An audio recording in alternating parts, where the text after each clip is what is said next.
ce qui a trait à la participation politique en Haïti a été traité, mais pas beaucoup traité comme d'autres sujets par exemple.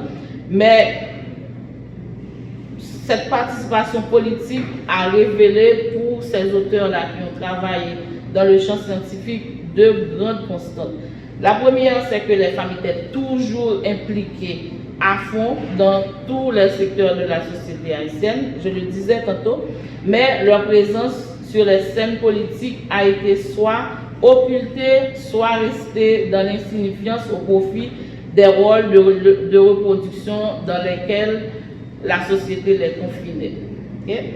Deuxième grande constante, c'est qu'il y a une différence marquante entre les hommes et les femmes au niveau des hauts lieux de la prise de décision. Ça va revenir parce que partout où on passe, partout où on lit des choses qui présentent la situation politique des femmes, tu vas toujours trouver cette constante entre une femme qui est toujours présente, ou bien la femme haïtienne qui est toujours présente dans divers secteurs, notamment dans le secteur économique, et maintenant qui prend des charges et qui s'implique même dans la gestion, mais son rôle a toujours été occulté ou pas assez pris en compte au profit d'une autre catégorie qui est inégalement bénéficiaire des fruits de son travail. Et c'est pas que je vous en veux, les hommes. C'est pas que je vous en veux, mais c'est ce qui est dit, c'est ce qui est ressorti. Okay? Donc, ces constantes ont fait l'objet de questionnements et d'analyses. Et finalement, pour les expliquer, on ramène encore la situation inégalitaire de la société haïtienne et qui se traduit concrètement par l'assujettissement des rôles des femmes à des rôles féminins, à des rôles de reproduction, alors que en dessous, on puise, et je vais dire, on puise le fruit de leur travail pour enrichir une autre catégorie sociale. Donc, et pour finir dans cette partie du travail, et ces auteurs qui ont mentionné l'inégalité ambiante de la société comme élément fondamental, ils mentionnent à côté parce que cette inégalité prend forme soit dans la socialisation des femmes, la socialisation différenciée que l'on donne aux femmes et aux hommes en ce qui a trait à des rôles féminins et des rôles masculins. Ça prend forme également dans les blocages religieux, dans les blocages culturels, quand on assigne des femmes à des positions, des choses à faire et des choses à ne pas faire. Ça prend forme dans ce contexte-là. Maintenant, je citais tout à l'heure Neptune Anglade, qui, à la différence de ces personnes que je viens de résumer antérieurement, Neptune Anglade a mis le focus sur le plan économique et c'est elle qui a révélé toute cette exploitation des femmes qui existe dans la société haïtienne, dans ce qu'elle a appelé le contrat entre les sexes, dans ce sens qu'il y a un contrat tacite qui fait que dans les foyers, les femmes font des travaux et ce sont les femmes qui écoulent toute la production agricole dans les marchés et tout. Et donc, le fruit de cette production, le travail des femmes a été utilisé, en tout cas a servi à enrichir les hommes. Maintenant, ce qu'il revient à comprendre ou encore ce qui paraît plus clair quand on compare les études des femmes qui ont mentionné, en fait, qui ont insisté plus sur l'aspect politique et celle de Madame Anglade qui a insisté sur l'économique, on s'est rendu compte que peu importe qu'on considère le champ économique ou encore le champ politique ou encore le foyer, on s'est rendu compte que peu importe la situation considérée, les hommes sont en situation objective dans la société, compte tenu des constructions sociales et tout, sont en situation objective de bénéficier finalement de la division sexuelle du travail dans la société haïtienne. Maintenant, quand on parle de ces idées, et on va finir avec cette hypothèse qui va passer au fin des entretiens que l'on va avoir à effectuer, quand on parle de ces idées, on se rend compte que ces avancées proviennent, en tout cas, il y a eu des avancées, on vient de les mentionner. Peut-être que ce sont des petits pas quand on a 1 kilomètre à courir, on fait 2 pas, c'est un peu petit par rapport à ce qu'il reste à faire. Mais maintenant, il y a eu des avancées, effectivement, il y a tout cet arsenal juridico-politique, il y a ces institutions, il y a les groupes de femmes qui travaillent, qui n'arrêtent pas de travailler, il y a les groupes de la société civile qui continuent à mobiliser les jeunes, à les sensibiliser à la participation politique. Et aujourd'hui, on est là à vous sensibiliser, à vous impliquer dans la vie politique et à prendre votre place. Donc, partant de tout cela, et on se demande, est-ce que par-delà des observations et conclusions qu'on a mentionnées tout à l'heure, est-ce que la société actuelle dispose des mécanismes spécifiques et étroits, je vais finir, des mécanismes spécifiques et étroits comme un chalumeau par exemple, des mécanismes spécifiques qui gèrent les entrées des femmes dans les hauts lieux de la politique. Maintenant, est-ce qu'il y a des mécanismes spécifiques qui garantissent une ouverture toute petite, question de permettre à la société de résister ou encore d'exister dans ce système de bénéfice, en tout cas d'extirpation du travail de la femme, sans lui permettre en tout cas de rentrer dans les hauts lieux de la prise de décision pour qu'elle puisse décider de l'avenir de cette portion de 52% qu'on représente dans la société. Donc, au regard de tout ce qui se dit, nous faisons l'hypothèse que cela se passe, en tout cas, ces petits couloirs identifiés, ça se passe dans la militance à l'intérieur des organisations politiques ou des partis politiques et à l'intérieur également, si ce n'est pas à l'intérieur, en tout cas dans les accointances qui sont développées entre des femmes ou encore des hommes à côté ou encore dans les relations qui se développent entre le secteur politique, soit les partis politiques, les groupements politiques et tout, et les groupements de femmes par exemple. Et ça, on n'est pas en mesure de confirmer à 100%, mais on s'est rendu compte si on suit l'histoire récente de ce pays, et je mentionnais tout à l'heure une femme sur 9, et avec une voix consultative. Donc on s'est rendu compte que ce soit dans les directions générales ou dans les postes ministériels ou un peu partout où vraiment on prend les décisions, on s'est rendu compte qu'il n'y a pas à sortir de là, sauf dans des cas où on considère d'autres personnes qui étaient élues par exemple. Donc il n'y a pas à sortir de là, il faut vraiment passer par des couloirs, soit étroits, soit larges, entre la militance au sein des organisations féminines ou la militance dans des partis politiques ou la militance soit des accointances. Donc finalement, je fais l'hypothèse pour dire que je vais lire pour que je retienne le bon sens de la chose. Donc la militance ou les liens rapprochés au sein des organisations féminines et au sein des partis politiques constituent la principale ouverture à l'inclusion des femmes sur la scène politique et leur participation dans les hauts lieux de la prise de décision au détriment des processus électoraux qui peuvent s'ériger en obstacle majeur à la participation politique. Et pour conclure, je fais en sorte de dire au détriment des processus électoraux qui peuvent s'ériger en obstacle à la participation politique des femmes, pas participation politique d'une manière générale, mais des femmes, parce que je sais que vous allez réfléchir sur la participation politique, en tout cas durant les dernières années. Je vous invite à réfléchir comment dans un processus démocratique et des processus électoraux peuvent s'ériger en obstacle à l'inclusion des femmes. Merci beaucoup.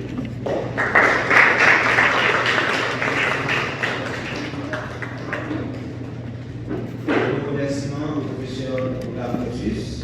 Et chers amis, nous allons maintenant observer une petite pause de temps.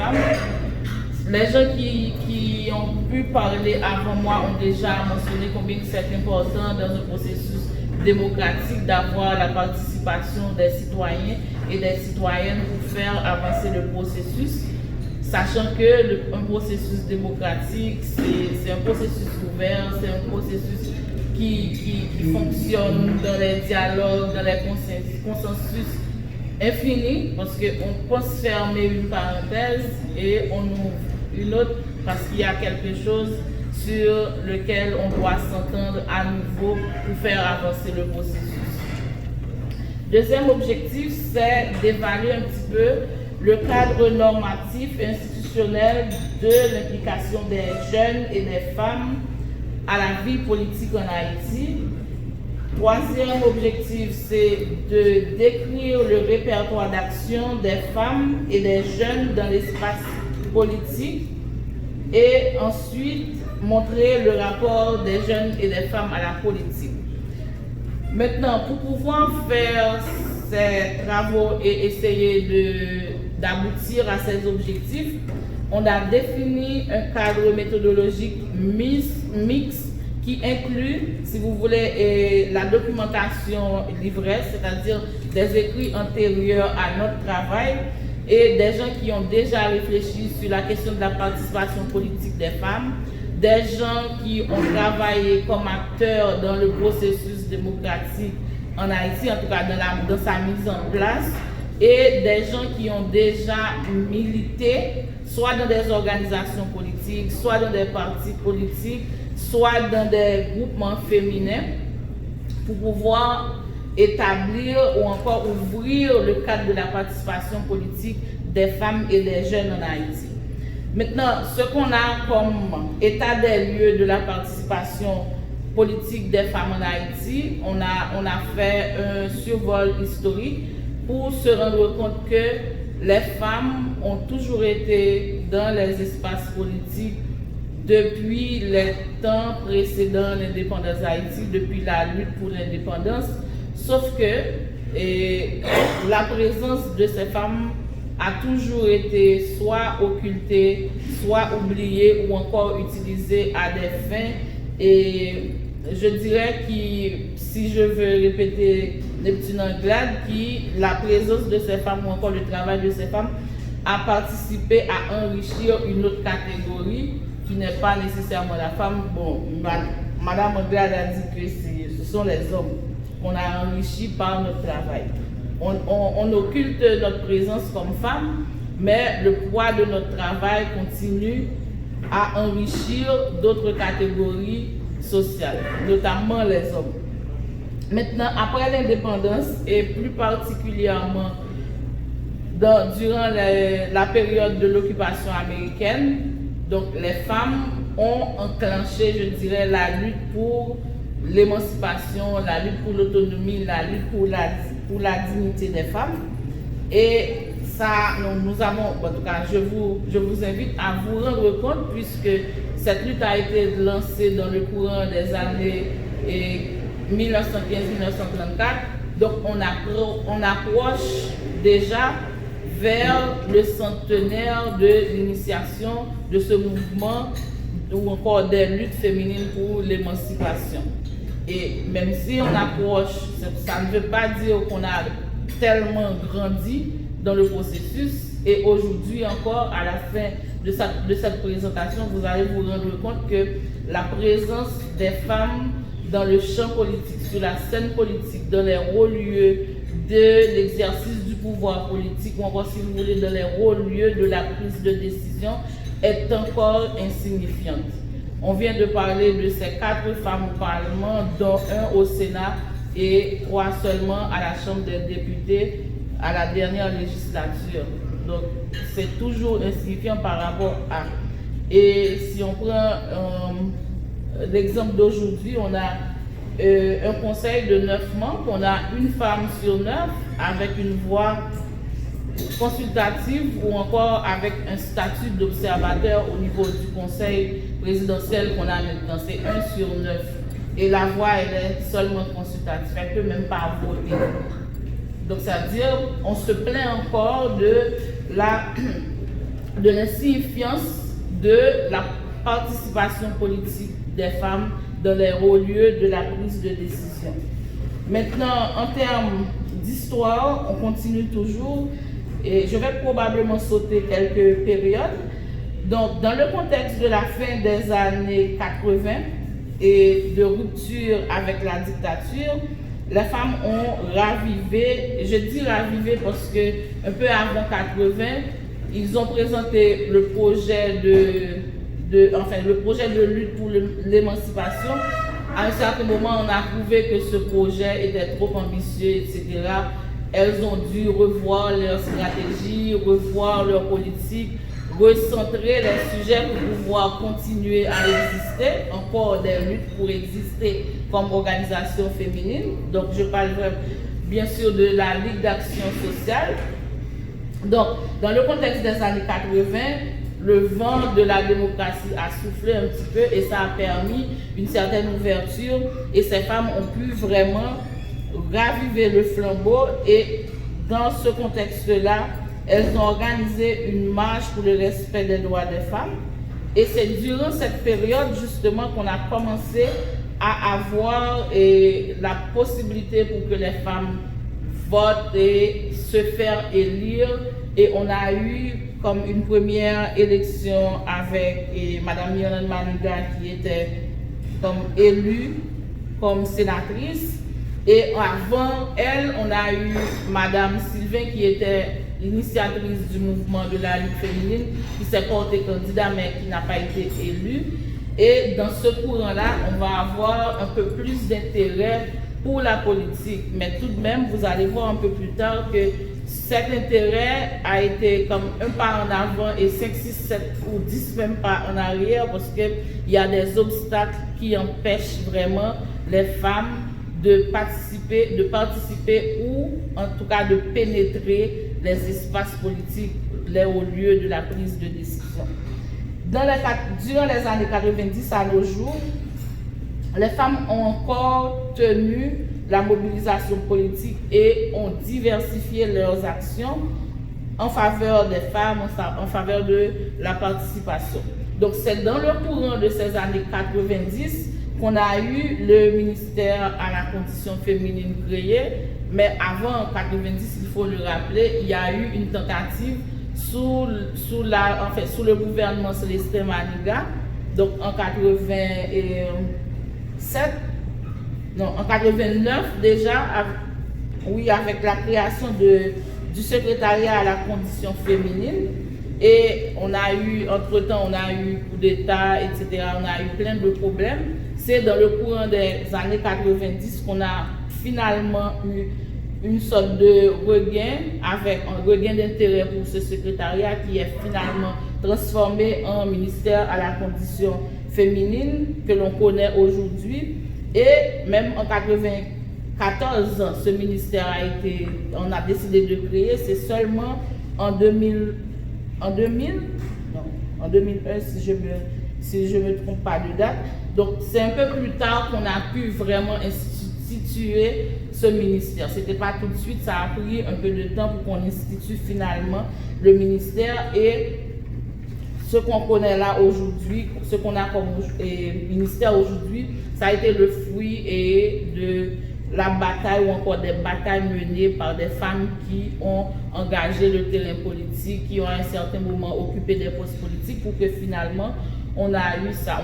On peut compter les organisations féminines, les SOFA, femmes et SOFA et Famiola, CAIFOM, etc. qui ont vraiment travaillé pour aboutir à ce qu'on a eu.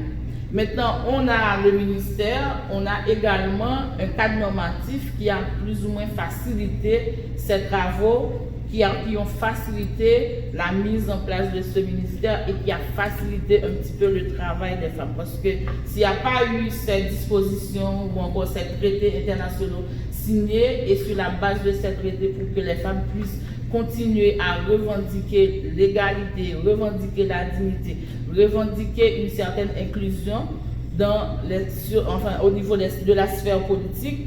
Donc on ne pourrait pas avancer, même si encore aujourd'hui on se dit ou on se rend compte que l'avancée est minime ou encore est presque insignifiante tellement que c'est petit.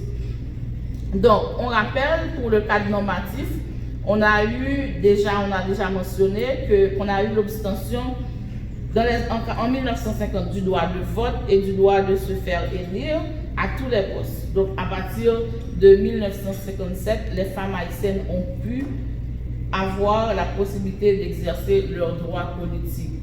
Et je fais une parenthèse pour dire, ironie du sort, et les femmes avec ce droit politique, elles ont voté pour un président qui s'est révélé par la suite dictateur et qui a décidé de bafouer tous les droits des femmes et les empêcher même à se réunir.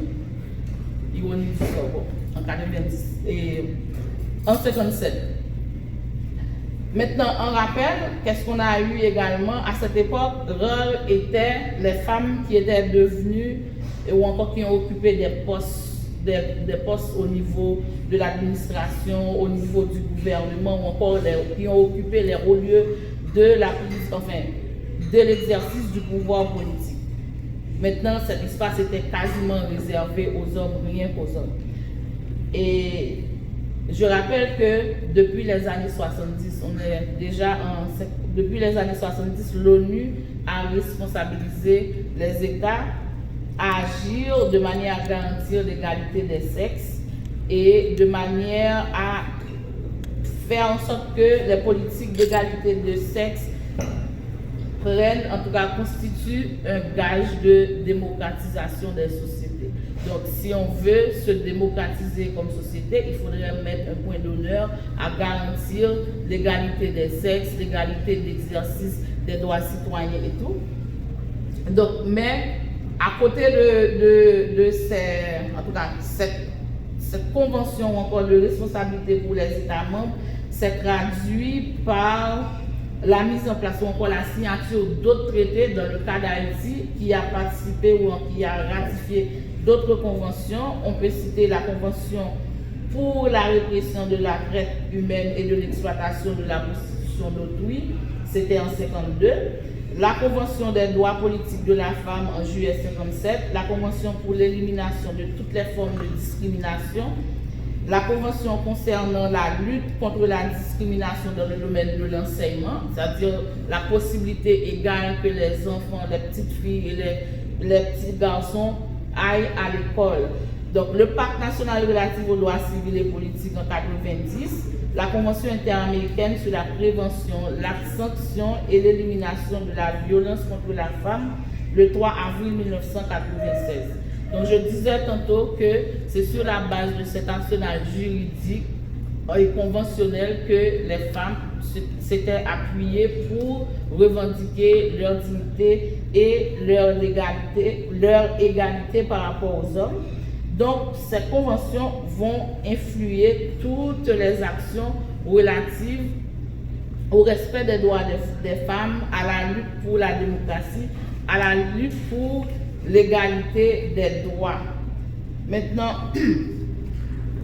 concrètement, on peut citer dans le cas d'Haïti ce qui s'était cristallisé à la suite de ces conventions. On a eu le décret du 3 mars 1975 qui accordait à la femme le droit de remplir des fonctions de juré. Le décret du 8 octobre 1982 qui élimine les discriminations et pour les femmes mariées. Donc on a attendu jusque les années 80, enfin jusque vers le milieu des années 80. Le Code du travail qui a éliminé les inégalités de salaire entre les sexes et la Constitution de 1996 qui précisait déjà que les Haïtiens sans distinction de sexe et d'état civil âgés de 18 ans accomplis peuvent exercer leurs droits civils et politiques.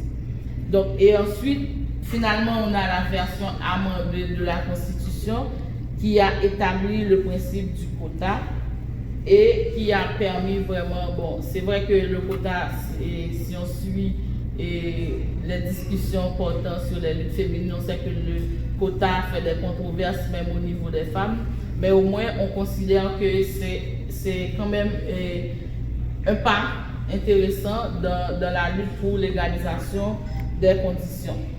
Maintenant, à côté de mécanismes juridiques ou conventionnels. On a eu des actions également en faveur des femmes. Ce qu'on a eu, on a déjà cité la première chose qu'on a eu qui est la plus grande peut-être des réalisations ou encore des actions étatiques en faveur des femmes. C'est le ministère à la condition féminine avec la mission de définir des politiques et d'agir sur la condition des femmes en Haïti. Concrètement, c'est le mécanisme institutionnel indispensable dans l'établissement d'une société égalitaire. Maintenant, ce ministère s'est donné un instrument pour l'égalisation et l'équité entre les femmes et les hommes, qu'on appelle la politique d'égalité homme-femme. C'est un projet qui s'étendait normalement de 2014 à 2034. Je réfléchissais un petit peu sur 2034. Je me disais peut-être que c'est parce que c'est le moment en tout cas le centenaire qui arrive des premières actions qu'on a eues comme lutte féminine en Haïti. Donc probablement c'est le cas, mais on doit rencontrer quelqu'un du ministère pour pouvoir statuer sur cette question dans les prochaines étapes à venir dans le cadre de cette étude, pour savoir un petit peu qu'est-ce qui a motivé le choix de cette date pour mettre fin, en tout cas pour mettre comme la date charnière de cette politique. Maintenant, cet instrument a adressé un petit peu, si vous voulez, la sous-représentation des femmes, mais on est encore loin parce qu'on constate également on constate de partout dans cette société que la sous-représentation des femmes au niveau des administrations, au niveau des directions générales, au niveau, en tout cas, des hauts lieux de la fonction publique et de l'exercice du pouvoir politique, de partout dans cette société, on peut le constater. Donc, à partir de cet instrument politique et à côté de ce cadre institutionnel étatique, on peut signaler également l'action continue des acteurs de la société civile et d'autres institutions qui travaillent en vue de proposer aux jeunes femmes et aux jeunes un cadre, je dirais théorique, un cadre d'action pour pouvoir meubler leur cerveau, meubler leur tête, je vais dire comme ça, et un petit peu les intéresser à la participation politique.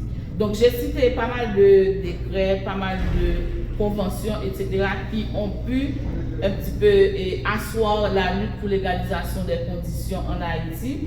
Et maintenant, je vais regarder avec vous quelles sont les analyses qui ont été faites au niveau, dans le champ académique, si vous voulez, dans le champ scientifique sur cette question. Maintenant, j'ai passé en revue quelques documents. Je vous dis tout simplement, et je vais probablement citer un ou deux textes, tout simplement que la constante,